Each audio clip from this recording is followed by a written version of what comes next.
Hello and welcome to another course offered by Lions University. This evening's course is one of our required courses, Conflict Resolution. I'd like to remind you that we'll be recording this webinar for those who cannot participate with us live, so please keep that in mind. It looks like many of our participants have been on our webinars in the past, but to remind you of how you can participate with us this evening, you can type questions into the questions pane and we will either read those aloud or respond privately. We will also, there's an opportunity for you to raise your hand. In that case, we will unmute you and call upon you to share comments or questions or ideas verbally.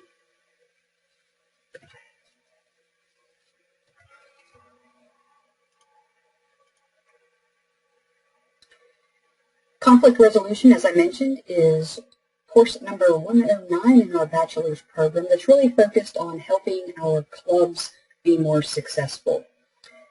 You can see we also have a series of electives, and both types of courses will continue to be offered for you to be able to complete our bachelor's program.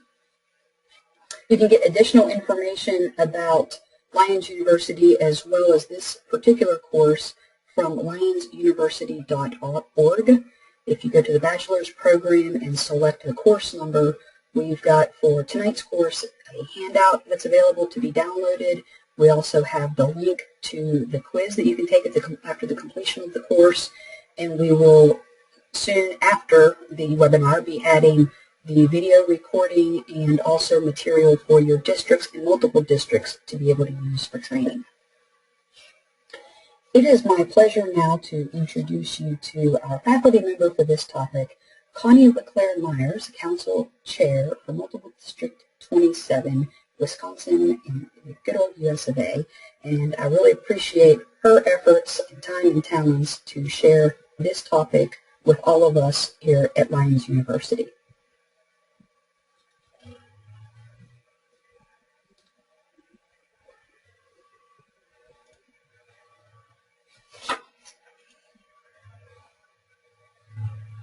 Connie, are you with us? Yep, I sure am. Thank you, Wendy. Appreciate it. You're welcome. Well, welcome, everybody, and I want to thank you for attending the Conflict Resolution webinar. When you have completed this course, there are several things, as you can see on your screen, that you will be able to come away with. We'll be able to define the meaning of conflict resolution and list some causes of the reactions to conflict. We can identify the positive side of conflict and take a look at the core management styles to conflict to help us determine how we can reach the best result that we're looking for. And then we'll introduce the 7 steps to resolution. And at the end, we'll be able to put it all together and, utilizing a case study, brainstorm some ways to potentially handle the conflict that we've been faced with. So what do you think about when you see the word conflict? I bet it would be more than likely that something with a negative connotation would come to mind. Am I right? Well, there are several pictures that are going to be shown on the screen. And as you look at those pictures, they're associated with a letter. And what I'd like for you to do is type in the chat box which one of these shows what you believe your definition to conflict would be. Is it A, B, C, or D?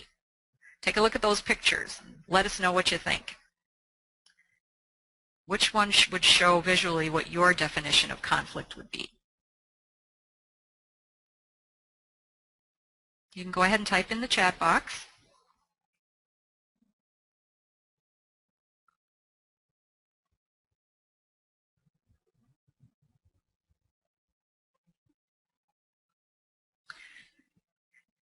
A is usually the thought that, it's either my way, your way, somebody's got to win, somebody's got to lose.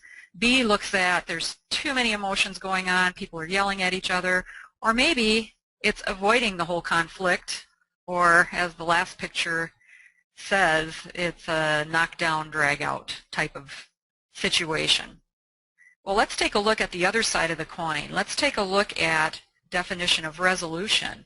And these are identified as 1, 2, 3, and 4. So when you see the word resolution, which one of these pictures comes to mind? You can go ahead and type in 1, 2, 3, or 4 in the chat box as well. Number 1 sometimes signifies, oh, what happened there? Number 1 sometimes signifies the attempt at, let's talk about it. Somebody's listening, somebody's speaking, and that's an important part of it. Sometimes ideas come from conflict resolution when people sit down and take a look at what is actually occurring. Otherwise, resolution is like everything is fine, harmony, all's right with the world. Or even the last one when there's several parties coming together trying to make that last piece fit. The point here is what we perceive each of these to be visually will really have an impact on how we deal with it individually. So visual and individual has a lot to do with it. Well, our perception of conflict resolution is really a combination of several thoughts and several ideas, and if they're left undeveloped, it could become a jumble of emotions, hurt feelings, and ineffective waste of time. And who really wants to deal with something like that? Nobody does. Well, let's take a look at some different perspectives on what exactly conflict can be. Here we've got our some definitions where we're looking at the two pieces of the puzzle here, starting with the conflict side of things. So let's begin with the basics of what actually is conflict. I have some definitions here from the Merriam-Webster Online Dictionary. These are only 3 words that have the same type of meaning, but they have a different message. Starting with the word conflict, it's a strong disagreement between people or groups that results in often angry argument. Dispute could be something similar, but it's really to argue about something. And then disagreement is the state of being different. Now, as you look at these definitions, some words may stand out for you really strongly. So type your responses in the chat box of what are some of those words that stand out for you as you read these definitions when it comes to the word conflict. You can go ahead and type in the chat box.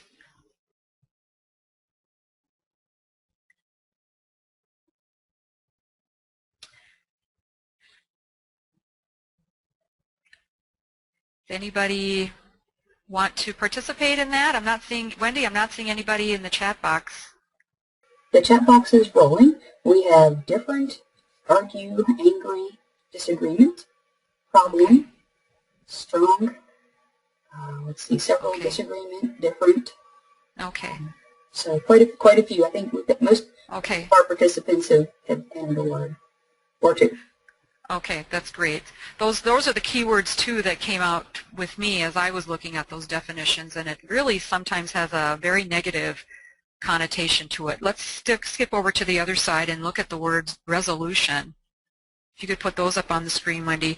The first word is resolution, which is the act of finding an answer or a solution to a conflict or problem. And again, a similar word is agreement, which is an arrangement in which people agree about what's to be done. And then a settlement is terms reached in an agreement. So again, the same type of thing. If some words that may be in there that jump out at you, go ahead and type those in the chat box too. And as you do that, you're probably picking up here that the word conflict is on one side of the spectrum and the word resolution is on the other side of the spectrum. It's almost like they balance things out. We're getting a lot of responses with solution, Good. Happy ending, answer, agreement. Good.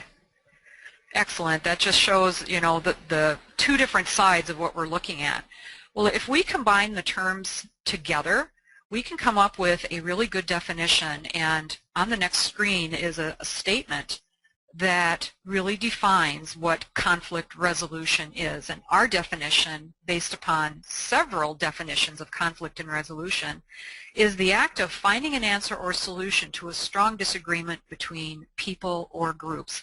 Now, that's something that can work for you when you look at the word conflict resolution. Go ahead and raise your hand if that's something that you think is a good definition for you to look at for conflict resolution.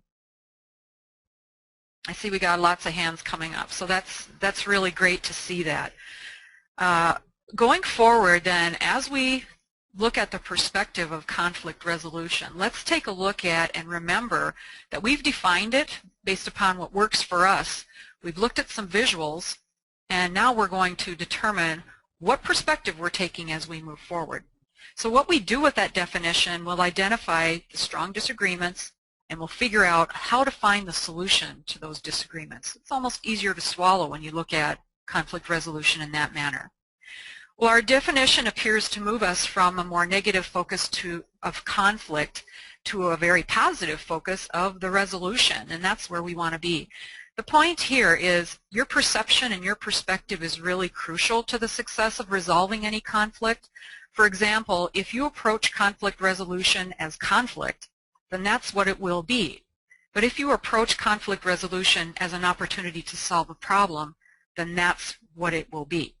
So knowing that, some of the early visuals we had may no longer fit our specific definition, but one of them actually does.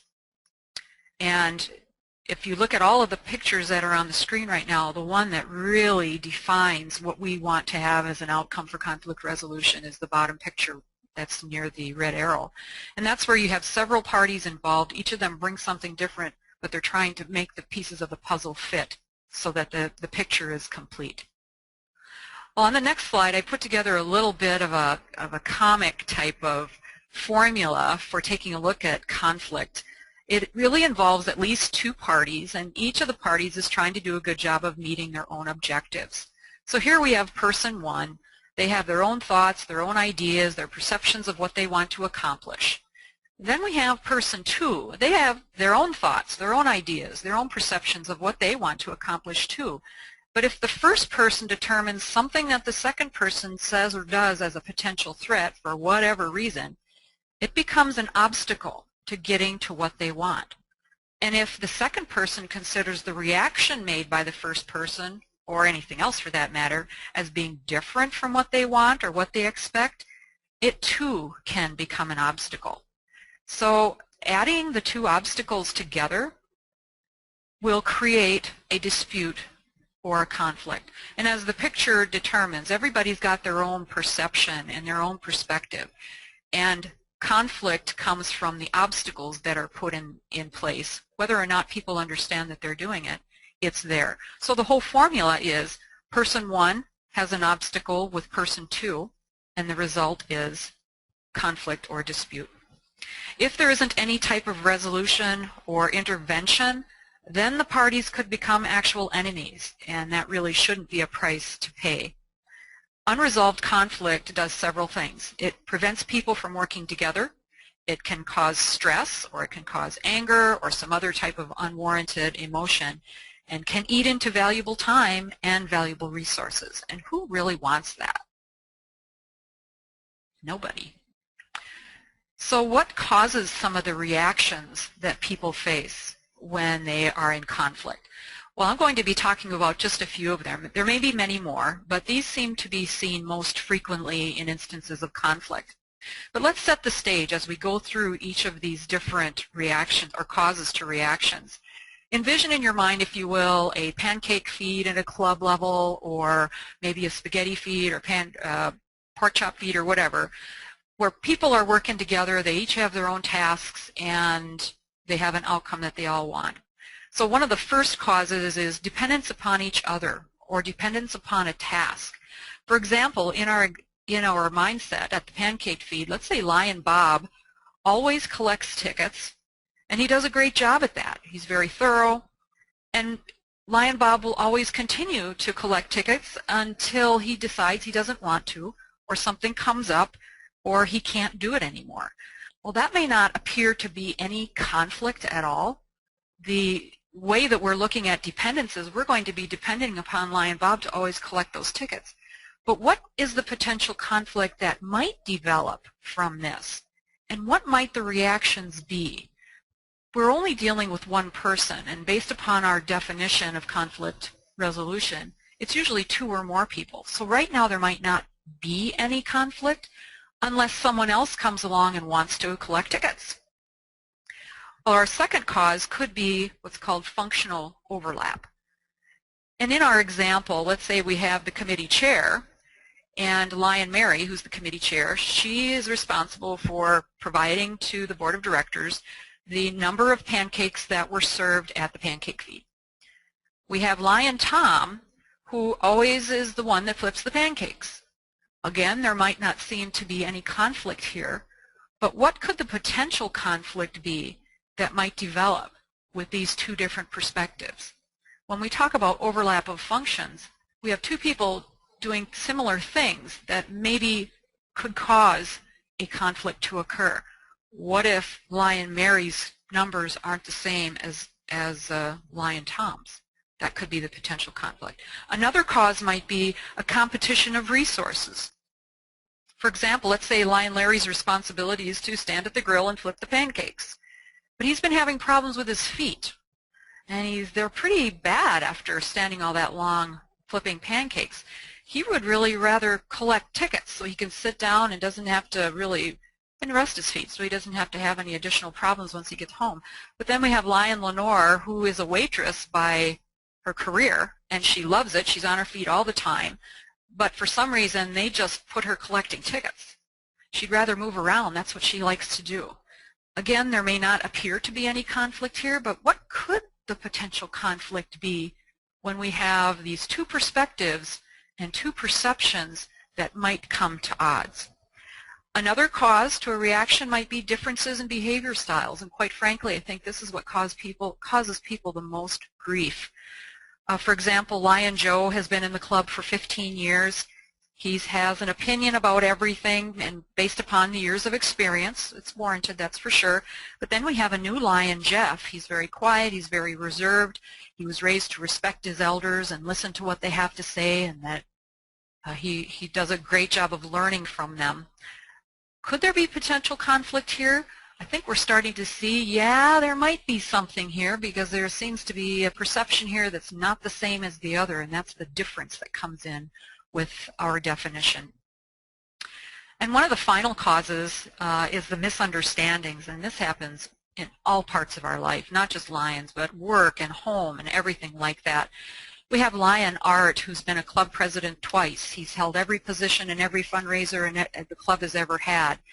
But the current president, Lion Greg, thinks that he appreciates Lion Art and thinks that he has contributed enough of his time. And he would really want to give Lion Cindy a chance to show what she can do. Okay, we might be seeing some conflict develop here too, especially if Lion Art really doesn't want to give up anything, or if Lion Cindy is afraid to show what she can do. So here we have a third party with the president, and there could be something going on that is brewing behind the scenes. The point to make here is there is a cause to the reactions that people face in conflict. It involves perceptions, it involves perspectives, it really involves the reality that everybody brings based upon their background, their experience, what they bring to the table. And everybody has a perspective or a perception. Causes of the reactions are based upon what you believe and what you know. And usually that's not the same as what everyone else thinks. Conflict is inevitable. It's all over the place, every place we turn, but it doesn't have to be viewed as always negative. If it's handled well, conflict can actually be healthy. And here's some plus side to conflict. Sometimes when conflict develops, we can identify problems that really need to be solved. It brings something to the surface, it bubbles it up so that we have an opportunity to really address it. Sometimes it brings about change, letting adjustments be made without unnecessary threats. If it's brought up on the table, everybody's looking at it, it's not the elephant in the room, then change could occur. And then changing the way we think about things. Remember the perspectives and the perceptions? Not everybody thinks and reacts like we do. And then sometimes it will help clarify what our purpose is and what's really important. So if it's handled well, it can be a really positive experience. But it really is all about managing the conflict and making sure that the resolution is appropriate and making sure it is a positive outcome. So let's take a look at some examples of the different styles. Now what's on your screen is something that was provided in the Lions Clubs International Conflict Resolution webinar, which I recommend as a prerequisite to taking this course. But if you haven't taken it, I encourage you to do so after this one because it may fill in some some gaps here, but briefly talking about the different learning styles or ways to manage conflict. It's based upon the 5 styles introduced by the Thomas Kilmann model, and that's what you see on your screen. It's I've also given this to you as a handout, so when you go back to the website you can click on that and have your own copy. To start with, I'd like to divide this into quadrants, into a grid, just so that we can identify where we are on this grid. These styles are affected by 2 different items, and it's involving involvement. The first is the involvement level of being assertive, and that's on the left-hand side with the arrow. And these are attempts to satisfy your own needs, how assertive you are to get what you want. It's also the involvement level of cooperativeness, which is your attempt to satisfy the other person's needs. So for example, the more assertive you are, the more conflict might occur if you don't understand or care about the other person's circumstance. The less cooperative you are in helping the other person get to where they need to be, then the more compliant you might become to their needs, and you might lose sight of what you actually want. So there's various degrees for assertiveness going up and down, and for cooperativeness going from left to right. So let's start with the least assertive and least cooperative style, and that's called avoiding. When we avoid, an individual doesn't immediately pursue their own concerns or those of the other person, and that's a weakness to that style. He or she doesn't address the conflict. But the strength of avoiding might take the form of being diplomatic.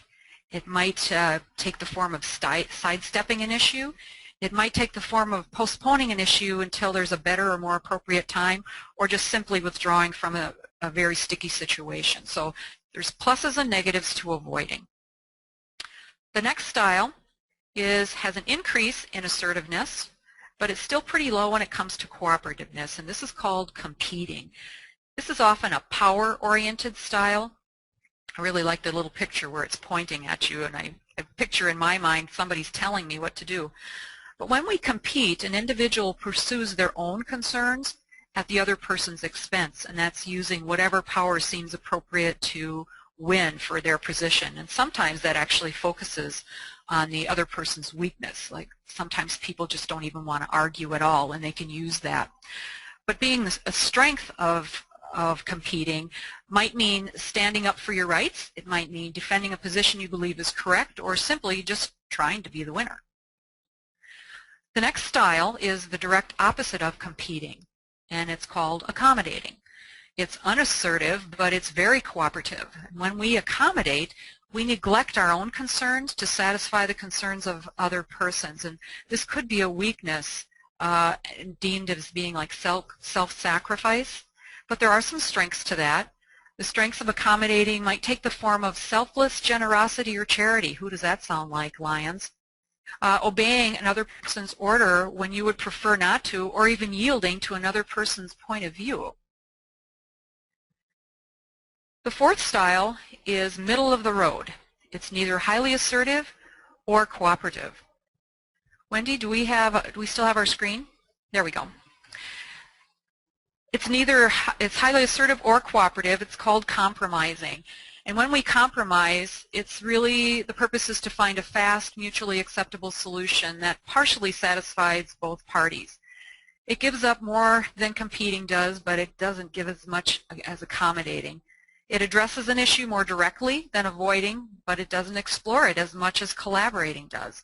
The strong part of compromising, it might be splitting the difference or exchanging concessions or even wanting to seek a middle ground. Well, the final style we're going to be talking about is very highly assertive, and it's very cooperative, and it's the direct opposite of avoiding, and that's collaborating. When we collaborate, we have two people, person one, person two, that are interested in digging into an issue to identify the cause and try to find an alternative that meets the needs of everybody. The strong part of collaborating might take the form of exploring a disagreement to learn from each other's insights and perspectives, or it might be resolving a condition that would otherwise have them competing for resources, or even confronting and trying to find a creative solution to an interpersonal problem. So as we look at all of these, and you have reviewed the management styles, do you think that there's one style we should try and strive for? go ahead and type in the chat box which one you think that might be. And Wendy, if you could yell those out as they type those in.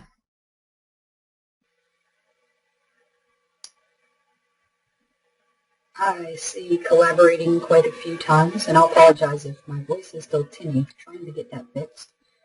Lots of collaborating responses. Good. Good. That's great. That's exactly correct. Collaborating is the most effective, that provides the most satisfaction. That doesn't mean that we're always going to get there, though. There may be times that we have to go through some of the other different styles to get to collaborating. But if we're looking for the most effective, the most efficient, and the most satisfaction, then yes, collaborating is the one that we want to strive for. So how do we manage conflict? How do we manage disputes and disagreements? And when and how do we use these styles? So Wendy, can we launch a poll here? So what's been your experience with conflict resolution in your clubs, folks? In the poll, we've got several questions where what has your experience been? Are you just a bystander when it comes to that? Conflict? What conflict? I don't see any conflict.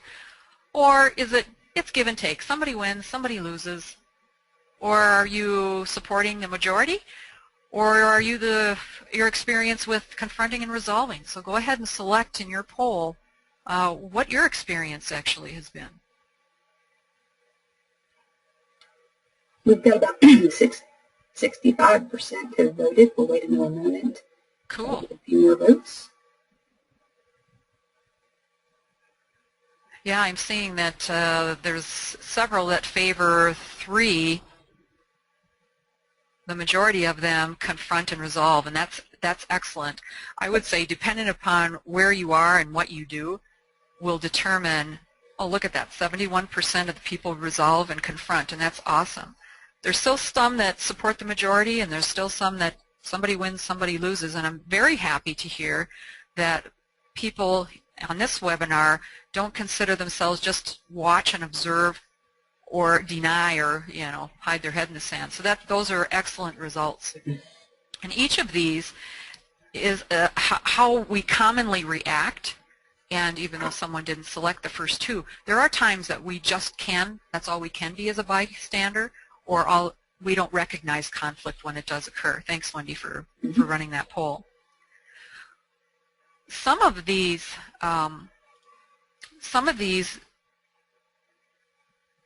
require high amounts of energy and effort, those different answers that you had, and some don't require as much energy or effort, as you can see from the diagram here.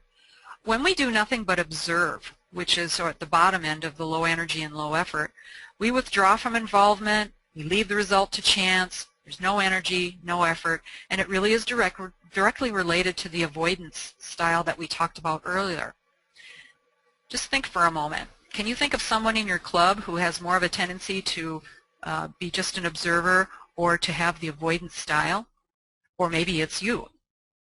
When we harmonize, we cover up the differences, we claim everything is just fine, there's no issues, there's not much energy, there's not much effort either here, but it's directly related to the accommodation style that we talked about earlier. And again, if you think about people that are in your club or district or multiple, is there someone that has a favor towards accommodating or harmonizing, making sure everything is fine and working well? When we bargain, we get into the negotiation and we try to get the other party to see our point of view. There's a lot more energy and effort here than the other two, but it's usually one-sided and directly related to the compromising style. Again, can you think of someone that comes to mind who would have more of a compromising or bargaining style than others? And the next one is force. When we push for acceptance of what the majority wants, there's a lot of energy and effort, but sometimes it has a tendency to be more negative. It is directly related to the competing style. Can you think of somebody who's like that? And then finally, when we come to the high energy, high effort, problem solving, we confront the differences, we reach decisions, we collaborate, we do the best we can to win-win. There's a lot of energy here, there's a lot of effort, and it's always in a positive sense. It is directly related to the collaboration style. And again, can you think of those people that you come across maybe in your club or district or multiple that is that way? Well, chances are very high that you've either seen some of these reactions in others or you've even reacted that way yourself. In essence, you are also seeing or reacting to a style. And even when there doesn't seem to be conflict, there really is. Only it may be hidden in one of the reactions to it or in a more powerful style. So how can we get to that collaboration that we thought would be the ideal? If the collaboration style is considered the best style, there's some things that we can consider. Take a look at this situation we've all faced. We all have a Lions Club Board of Directors.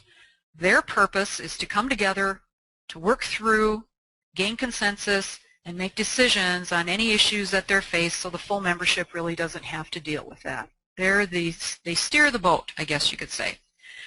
Conflict might not always be there, but in many cases a solution does have to be found when the concerns of the parties are too important. Merging insights from people with different perspectives and perceptions and backgrounds on an issue will only gain commitment from the rest of the board, the rest of the club members, and it will lead to a really consensual decision, and that's what they're looking for.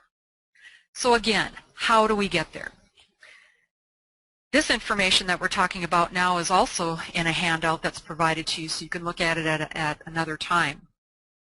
When we are accommodating, we let the other person get in the way of what we want. We aren't assertive, we aren't cooperative. We can increase our assertiveness in a positive way, and we can do this by making the determination of whether the issue is much more important to others than it is to us. You just might be wrong in the way that you're thinking, but if you are, admit it, and then become a supporter of the cause. That's one way to get there. When we're avoiding, the situation is not addressed and it's put off until later, or maybe it's not even addressed at all. We're not assertive here, we aren't cooperative, and an issue might be trivial or it might be of minimal importance or not even of any interest to us. So to get to collaboration, a suggestion would be to gather more information about the issue on your own, or talk to others who are more assertive and cooperative than you are to see what you might be missing. When we're in the competing style, one person wants to have their way and not go along with the other's needs or wants. We've seen that. We're very assertive, we're very cooperative, which might be viewed as being too forceful and getting to our own personal agenda. And it could be as simple as somebody has to win and somebody has to lose. It might be necessary to consider in this perspective to pick a battle to fight, to determine what would be the most effective for our time, our energy, and our commitment. Focusing on the cooperativeness, which will gain support from others if they see you're being willing to bend a little bit. And that's a key there too, if you're willing to change or be flexible. And when we're in that compromising style, we're middle of the road. We don't have a strong sense of either assertiveness or cooperativeness.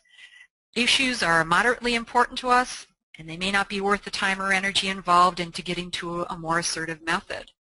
But consider maybe joining forces, which is the assertiveness part, with others, which is the cooperativeness part, to discuss the issue and maybe commit to an expedient solution. Sharing your thoughts, sharing your ideas, being willing to support consensus, and then following some discussion and outcomes would be a good way to go. So who is it that's supposed to help us get to collaboration? Here's another poll I'd like for you to take. In your mind, who's supposed to help us get there? Nobody. There isn't any conflict. Well, the president's responsible. Well, it's my committee chair. Past district governor, the know-all, see-all, do-all. Or maybe it's just everybody. So go ahead and select what you think, who you think should be responsible for managing conflict in the club. Well, we've got a lot of people that are picking their answers really quickly, Wendy. Let's see what those results show.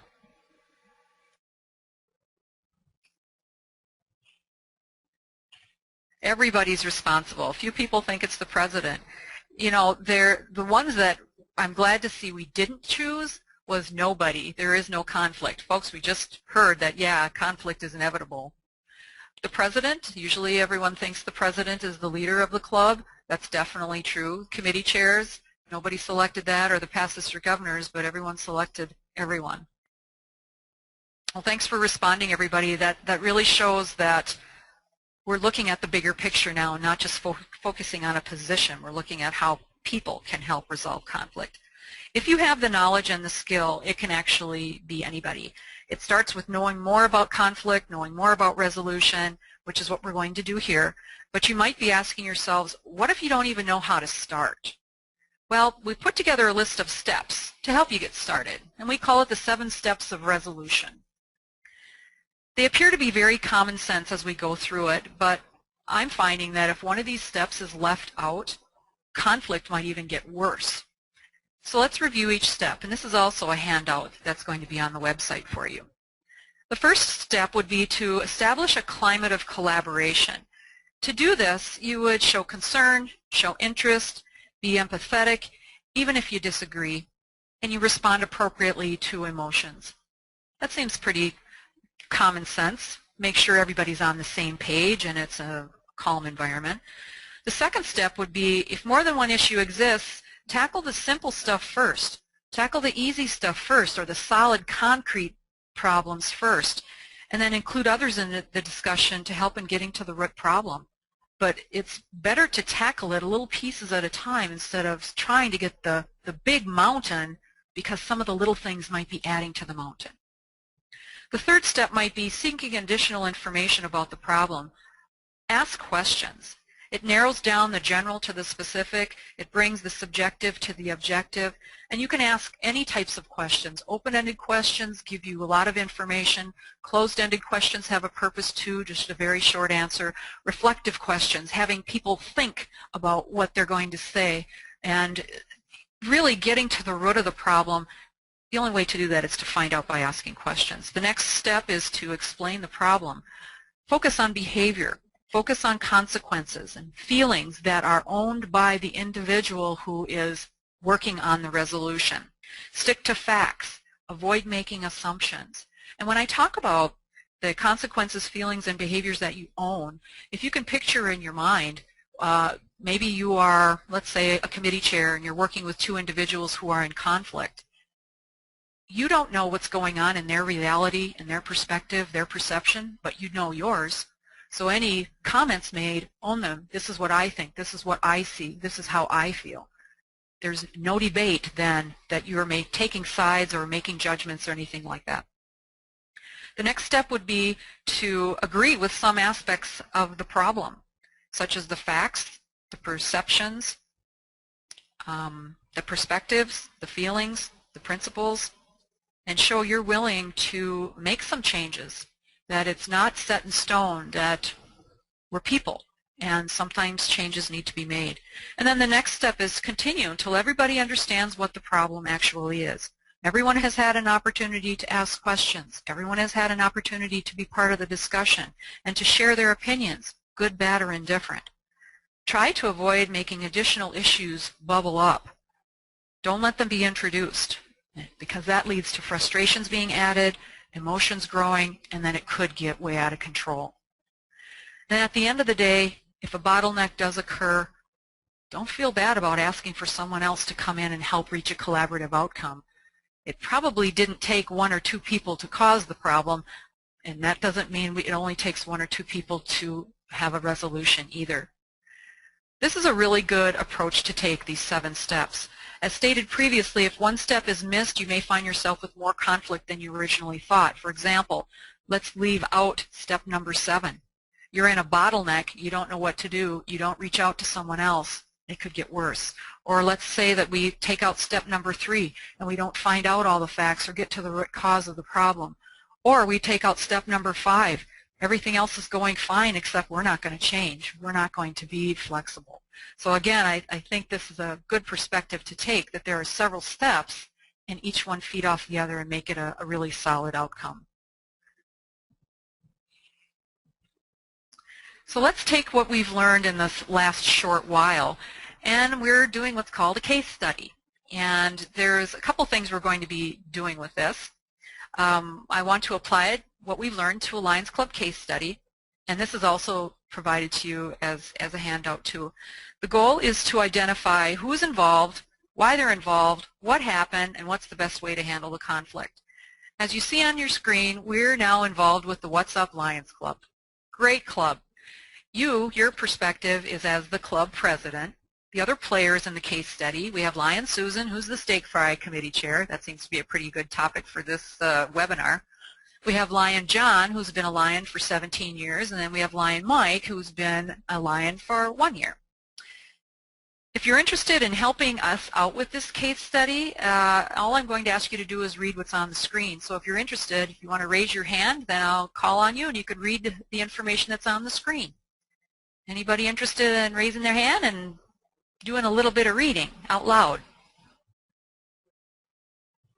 I'm not seeing just too many people. Wendy, are you? Oh, we got Dawn.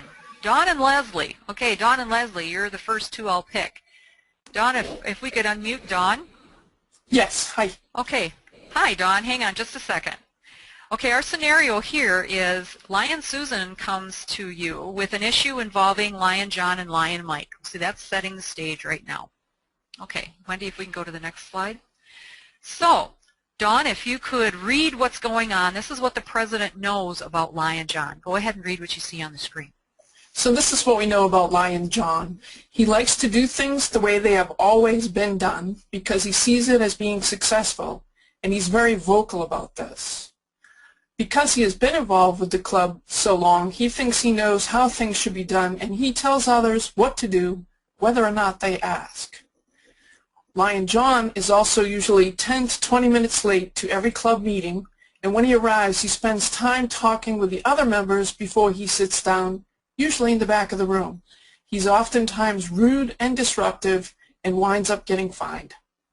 Great, thank you, Lion Dawn. Does that resonate with anybody that you've come across in any club meetings or anything like that?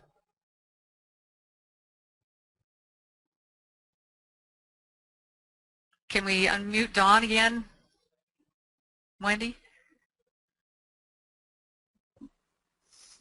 Or maybe not. Dawn, are you still with us? What else do you know about Lion? Nope. Yep. Wendy, can we go back to the previous slide for a sec? Sure, sorry about that. Nope, that's okay. Dawn, I was just wondering, have you ever come across someone like Lion John? We have somebody that arrives late and discusses and disrupts, but they're not quite as pig-headed as Lion Mike seems to be. Pig-headed. I wonder if I could incorporate that into his name. Okay. All right. Assertive. So assertive. There you go. Overly assertive. Thank you very much, Dawn, for reading. I appreciate that. That's hard to do, and I appreciate that you did that. Okay, the other person that raised their hand was Lion Leslie. Lion Leslie, can we unmute Lion Leslie so she could read what's going on with Lion Mike? Hi. Hi. What we know about Lion Mike, he tries hard to follow the rules. He is very quiet and doesn't talk much. He has conservative and traditional values. He arrives early for each meeting and for each fundraiser and often stays late. Thank you, Leslie. Have you come across anyone that's like this in your club? Absolutely. Absolutely. Now, Leslie, we learned a little bit about Lion John and Lion Mike. Do you see any potential conflict developing here at all? There's a laundry list of conflict that could potentially occur here. Okay, what's the first thing that comes to mind for you then? Then Lion John, that was his name, right? Lion John is like the my way or the highway kind of guy, and he doesn't really care if he's rude or disruptive in the meetings and so forth. So, and then Lion Mike is not willing to assert himself often, so because he doesn't think he has the experience that Lion John does. Okay, very good. Thank you very much for participating. I appreciate it. Thank you, Leslie. Mm-hmm. Let's go to the next screen, Wendy. Now, there's a lot of information on this screen, so I'll be going through and just picking out some key things as you read along with me.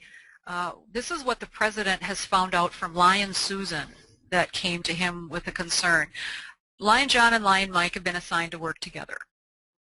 Lion Mike told Susan he just really doesn't want to work with Lion John, and he told her he notices how John does things and he just doesn't feel comfortable with it. At the steak fry, Lion Mike came to his station early, but John isn't anywhere to be seen, and everybody's asking him where Mike is at. Lion Mike hadn't told anyone about John's tardiness because he was concerned members might start to associate his behaviors to be like John's behaviors.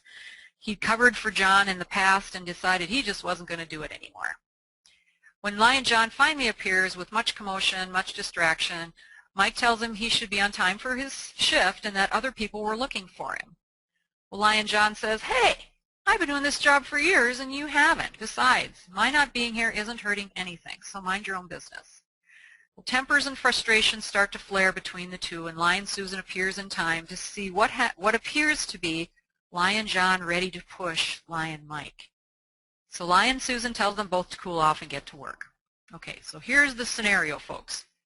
We've got this, according to Dawn's perception, a pig-headed lion, and then according to Leslie's perception, the guy who doesn't feel like he has enough experience, he's kind of quiet and everything like that. And then we have Susan, who's kind of caught in the middle as a player, and one thing she could do is handle it herself, but she chose to go to the president. So in her perspective, she thinks that the president should be handling all this conflict. Right, wrong, or indifferent, that's what she decided to do. So all of a sudden, the president has all this information. What is he going to do with it? So let's do some debriefing here now. I've got some questions, and Wendy, we might want to open up the mics for discussion if we could. I see we have just a little bit of time.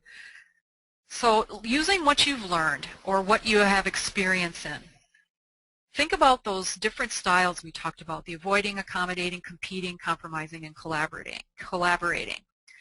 Which of the conflict styles do you see in this scenario? You can raise your hand too, and we can call on you. But what I'm looking for is, who is it that's doing avoiding, if there is any avoiding going on? Who is doing accommodating, if there is any? Who's doing the competing, the compromising, or the collaborating? So if anyone would like to contribute or give their perspective, go ahead and raise your hand, and Wendy will unmute you. I'm going to call on Mark. Okay, Mark, what have you got? Well, I think Susan is avoiding. Okay. And how is it that you, why do you say that? Well, instead of dealing with the conflict, she just said, "Y'all get to work," and ran off to the president. Okay. Okay. And what about accommodating, Mark? What do you think about that? I don't think anyone at this stage is. I think Mike originally was maybe too accommodating, Okay. maybe also a little bit of avoiding, but he's had enough. Okay. So I think both of the gentlemen now have moved to competing. Okay. Okay. Great. Thank you, Mark, for your insight. Wendy, can we unmute Joyce? Coming up. Joyce, are you with us? Yes. Joyce, who do you think is competing, if anybody? I think the two gentlemen are competing against each other. Okay. And what makes you say that? What is it about the case study information that tells you they're competing? They're competing for the job. Okay. They're both competing for the job. Okay. And what about compromising? Do you see any compromising going on in this case study? The newcomer is compromising. They always compromise because they figure they're the new man on the block so that the other person may know more. Okay. And do you think that happens quite a bit in our Lions Club, compromising? Yes. Okay. Good. And why don't we just finish up with the collaborating? Do you see any collaborating going on at all, Joyce, in this case study?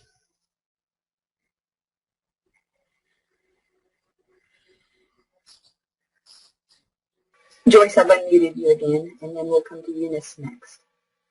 Oh, what was the question?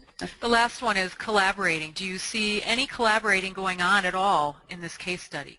I don't. The president's avoiding and saying just go back to work. I don't see. Okay. And that there might not be any collaborating at this point either. So, and that's perfectly fine. So, thank you, Joyce, for your contributions for the competing and the compromising. I think you're spot on that there's a lot of the newer Lions that may feel like it's better to compromise. I'm too new at the game. So thanks, Joyce, for that. Okay, the next question in this debrief, next question in the debrief is, can we get to collaborating at all in this? And I see that Eunice has her hand up. Can we unmute Eunice? Yes, I think that for collaboration to occur, first the tempers have to be slowed down somehow. Maybe this isn't quite the right time. Just get the event over and then have a discussion about what happened. I think that Mike waited too long in his avoiding because he probably didn't think he had the right to get involved or to speak up right away, which our first people have a tendency of not wanting to rock the boat. Good perspective, rocking the boat. Nobody wants to do that. Thank you, Eunice. Thank you very much for that. Okay, Wendy, if we can get to the second debrief here, we'll do a little bit more. Let's take a look at those seven steps we reviewed before, folks. I'll put them up on the screen again. And can we use these 7 steps in this scenario, and how would we go about doing it? And again, you can raise your hand as we walk through this. Just give me your thoughts as you look at each of the different steps. You know, establishing a climate of collaborate, tackle the easy stuff first. What might be the tactic that you would take or the strategy that you would take, taking into consideration the 7 steps in this scenario? Okay, Eunice, you have your hand up. Yes, I think first to establish a climate of collaboration, the President needs to get involved now because Susan has walked backwards. And therefore, he just needs to talk to both of them separately, saying, I understand, but we need to resolve this for the benefit of the club. And then find out, you know, like, okay, how are we going to get through the steak night to get this done? And then start finding out what's been going on, and then maybe have a meeting with the club to how are they going to handle these problems. Because I think everybody's been involved. I'm sure that people are not happy with John walking in, totally disrupting the meeting. Now, I question why the President hasn't stopped him before this, but maybe there's been other presidents, too, who have let him away with it. So, and I think, you know, like if you listen to everyone's perspective and start, you know, working towards a solution, I think that that's how you start to get through the first 6 steps, is to really listen and work through the resolving and having people asking them, are you willing to change this?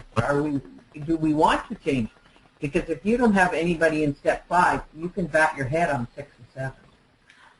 Good point. Thank you very much, Eunice. Anyone else have a comment on how they would use the 7 steps in the scenario? Lion Bud, can we unmute Bud? Hi there. Hi, Bud. I would suggest that the President have a sit-down talk with Lion John and explain to him the circumstances with his behavior, and find out first if there's anything that's troubling John, whether it's within the Lions Club or with his job or family or whatever, health issues or something. Find out if there's any underlying causes to his behaviors, and let him know that his behaviors are you know, affecting the club as a whole, not just at the steak fry, but the meetings leading up to the steak fry too as well. And I think I would have a individual discussion with him, see if you can't explain to him how his behaviors are affecting the club and affecting the members in the club.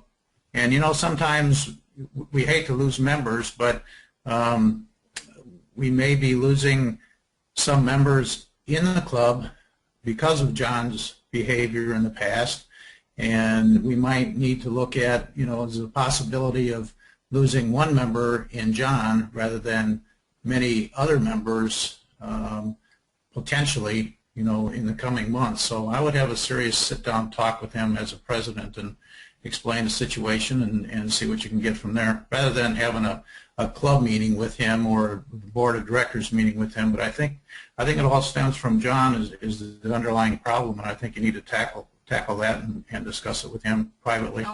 Okay, great. Thank you, Bud. Appreciate that. Connie, Let's take one more person. Yes. we had a couple folks that had comments in the questions pane. We don't have any more hands raised right now. Okay. Mark Miller suggested that rocking the boat could be fun. There's also a lot of benefits to that, and change within the our club is doing things differently.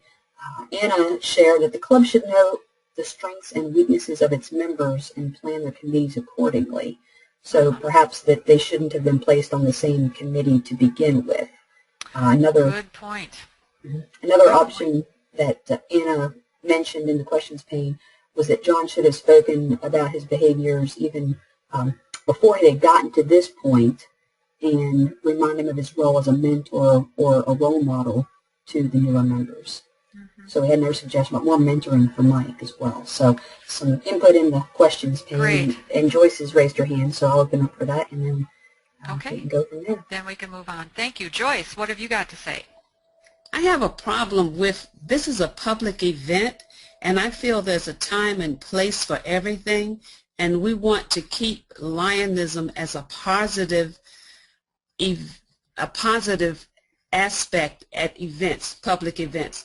I think maybe I'd put 2 other people in the whole, give them their jobs and work on it at a club meeting. But the way it's set up, this is where the public is involved, and we don't want the public to see Lions arguing or having conflict, because then that gives a bad image of the organization. That's a great perspective to have, and I don't know about you, but I know I have seen conflict where, not necessarily in Lions, but at other places where someone's arguing behind the counter at McDonald's or something like that, or they're throwing stuff or whatever. You're right. It does put a negative twist on things, and I hadn't thought of that perspective, so I'm glad you brought that up, Joyce. I would say, do I want to be in that organization? If they can't get along, how are they serving or helping? So I really would not try to solve it. I may move them both and put someone else in it, just to keep our positive Lion image. Good. Thank you for that, Joyce. That's great. Great comments, everybody, and we could probably spend another half hour trying to tackle this one, but I think the whole point is the different perspectives and perceptions and reality that we have. There's conflict out there. Sometimes we don't recognize it. Sometimes we do recognize it, and how we react to it and how we try to resolve it will make it the end that it is supposed to be. And the more we know about it, the more we practice it, the more we learn about it, the more effective it will be. So thank you again, everybody. Well, let's take a quick review of the objectives that we started out with, and hopefully we were able to meet these objectives and defining the meaning of conflict resolution. I think that we did that. We talked a lot about the difference between conflict and the difference between resolution, and that we could come together with a good definition. We talked about the causes of the reactions and how to, in some cases, deal with those or understand them a little bit better. We took a look at the positive side of conflict. It's all in your perspective. If you consider it conflict, it will be, but if you consider conflict to be means to the end of resolution, that's what it will be. The different conflict management styles from that grid we talked about, how to reach the best result, which was collaboration. And then we took a quick review of the 7 steps of resolution on how do we effectively manage that. And then through the case study, we talked about ways to handle the conflict based upon those 7 steps. So we tackled just about everything we meant to. So let's, do we have time for one more poll, Wendy? We do, just from a discussion in the questions pane or hands raised. And I'm not sure if Joyce raised her hand again. I think I put it down previously, so I'm going to unmute her if there's a new comment. Okay, Joyce, do you have a final comment? Joyce, you still with us? I think it's conflict resolution. Yes, I am. Okay. Conflict resolution is something we all have to deal with. It's good to learn how, when, where, and how. Cool. Great. Thank you for that comment. Anybody else have any final comments that you'd like to bring up?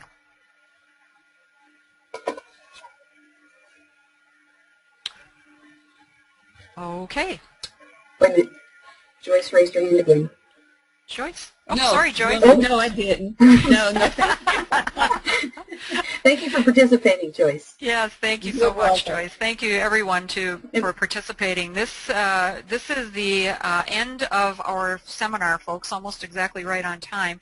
We hope you've enjoyed the interaction. We hope you've enjoyed some takeaways that you could use immediately, some things that you can ruminate and think about over some time, and next time you come across something that might need resolution, look at the positive side and tackle it.